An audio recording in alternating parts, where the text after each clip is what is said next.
राजनगर में खाद बीज संकट और बिजली आपूर्ति बाधित, किसानों ने विभागीय अधिकारी को सौंपा ज्ञापन। राजनगर तहसील क्षेत्र के किसानों ने रबी फसल की बुआई के समय खाद बीज की भारी किल्लत और सिंचाई हेतु पर्याप्त बिजली आपूर्ति न मिलने को लेकर विभागीय अधिकारी को ज्ञापन सौंपा। किसानों ने बताया कि वर्तमान में वे गंभीर कृषि समस्याओं से जूझ रहे हैं, जिससे उन्हें भारी आर्थिक नुकसान का सामना करना पड़ रहा। ज्ञापन में उल्लेख किया गया कि रबी खरीफ फसलों की बुआई व सिंचाई के समय न तो निर्धारित दर पर खाद बीज उपलब्ध हो पा रहा, न ही सिंचाई के लिए नियमित विद्युत आपूर्ति मिल रही। इसके चलते फसलों की सिंचाई प्रभावित हो रही है और कई स्थानों पर फसल सूखने की स्थिति बन रही है। किसानों के अनुसार क्षेत्र में यूरिया, डीएपी सहित अन्य उर्वरकों व बीज की भारी कमी बनी हुई है। जो खाद बीज उपलब्ध है उसे कुछ विक्रेताओं द्वारा कालाबाजारी कर दुगने तिगुने दामों पर बेचा जा रहा। सरकारी समितियों और विक्रय केंद्रों पर समय पर आपूर्ति न होने से किसानों को मजबूरी में निजी दुकानों से महंगे दामों पर खाद खरीदनी पड़ रही। इसके साथ ही सिंचाई हेतु बिजली आपूर्ति अनियमित व अपर्याप्त बताई गई। बार बार विद्युत कटौती के कारण पंप सेट नहीं चल रहे, जिससे किसानों की फसलें संकट में आ गई। ज्ञापन के दौरान दर्जनों लोग मौजूद रहे। मेरा नाम समाजसेवी परशुराम तिवारी है। सर, क्या समस्या लेकर आज तहसीलदार महोदय को ज्ञापन दिया आपने? देखिए, ये किसानों की समस्या को लेकर के हम लोगों ने आवेदन दिया है। किसान धरती पुत्र माना गया है, लेकिन किसान आज गरीब से गरीब हो जा रहा है। समय पे खाद नहीं मिलता है, समय पे बीज नहीं मिलता है। लाइट की सबसे बड़ी समस्या है इस क्षेत्र में कि किसान स्टार्टर पर 24 घंटा बैठे, थोड़ी देर के लिए आती है फिर काट दी जाती है।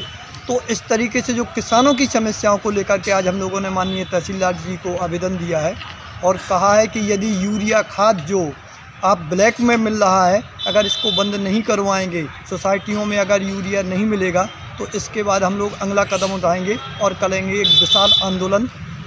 जैसे कि बताया जाता है कि प्रदेश के मुख्यमंत्री डॉक्टर मोहन यादव के द्वारा, यानी भाजपा सरकार के द्वारा लगातार किसानों के लिए तरह तरह की योजना दी जा रही हैं, लेकिन आज भाजपा सरकार के राज में किसान खाद के लिए तरह तरह की ठोकरें खा रहा है। इस पर क्या कहना है आपको? क्या जिम्मेदार भाजपा सरकार है? देखिए, माननीय जो मोहन यादव जी हैं, वो इस समय मध्य प्रदेश सबसे ज़्यादा कर्ज में है।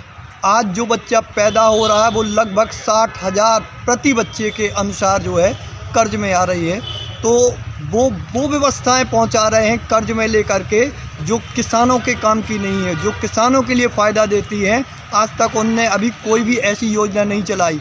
जैसे किसान को साल में 2 बार ही खाद चाहिए होता है, लेकिन किसान आज भी खाद के लिए लड़ रहा है। उसके खेत सूख रहे हैं। किसान ठंडी के मौसम में खेतों में खड़ा हुआ है भूत बन करके, लेकिन उसकी जो है खाद की और बीज की समस्या समाप्त नहीं हो पा रही है। तो मैं कहूँगा कि ये माननीय हमारे मोहन यादव जी की फेलियर सरकार मानी गई। चलो, धन्यवाद सर। शुभ नाम? मेरा नाम नीतीश तिवारी है, युवा शिवसेना जिलाध्यक्ष हूँ। सर, जो आज आपके द्वारा तहसीलदार महोदय को ज्ञापन दिया गया है, क्या मांग थी आपकी? देखिए, आप लगातार देखा जा रहा है छतरपुर ज़िले में जी 2-2 बोरी, 1-1 बोरी के लिए किसान 2-2 3-3 दिन लाइन में खड़ा हुआ है और कहीं ना कहीं छतरपुर ज़िले में खाद की पूर्ति नहीं हो पा रही है, जिसको लेकर आज हम लोगों ने तहसीलदार महोदय को एक ज्ञापन दिया है और स्पष्ट कहा है कि जो काला बाजारी करने वाले लोग हैं उन पर शीघ्रता से शीघ्र कार्रवाई करें और उनके ऊपर गंभीर से गंभीर धारा लगाकर उनके ऊपर प्रकरण दर्ज करें और किसानों को पर्याप्त खाद मिले और यूरिया को प्रत्येक सोसाइटी में भेजने का काम हो, ताकि किसानों को उनके गांव में ही यूरिया पर्याप्त मिले।